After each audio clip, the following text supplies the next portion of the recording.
Siddhu జాడు కొట్టినవా, walking చేసినవా, paper తెచ్చినవా, files అన్ని సదిరినవా, వాటర్ ఇవ్వు, పోయి ఒక చాయ్ తీసుకొని రా.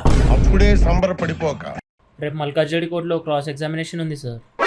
తెలుసు సిద్ధు, ముందు నువ్వు డేట్ తీసుకో. 1 year నుంచి డేట్ తీసుకుంటానే ఉన్నాం సార్. సిద్ధు చూస్తున్నావుగా నేను ఎంత బిజీ ఉన్నాను, అసలు నీళ్ళు తాగడానికి కూడా టైం లేదు. ఈసారి అయితే డేట్ తీసుకో. రేపు జడ్జి గారు డేట్ ఇస్తారో లేదో తెలియదు సార్. జూనియర్ అడ్వకేట్ భయ్యా, ఒక డేట్ తీసుకోలేవా? ట్రై చేస్తా సార్. ట్రై కాదు, డేట్ తీసుకో. జూనియర్ అడ్వకేట్ అంటే ఎలా ఉండాలి? ఓకేనా? Okay sir. ఎవరైనా క్లయింట్ అమౌంట్ ఇస్తే క్యాష్ తీసుకోకు. నా ఫోన్కి గూగుల్ పే అన్నా ఫోన్ పే అన్నా చేయించు. ఓకేనా? Okay sir. 100-200 అయినా సరే నువ్వు తీసుకోకు.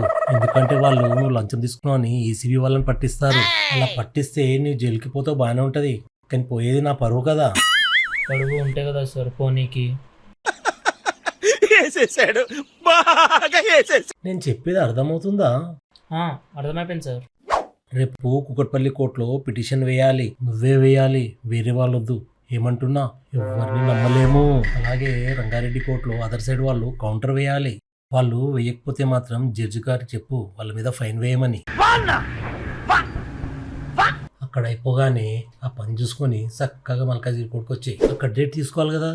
Yes sir. నేను కేసు గురించి సీనియర్ అడ్వకేట్తో క్యాంటీన్లో డిస్కస్ చేయాలి. అందుకని నేను క్యాంటీన్లో వెయిట్ చేస్తా, అక్కడ వచ్చేసి డేట్ తీసుకొని. సరేనా? Okay sir.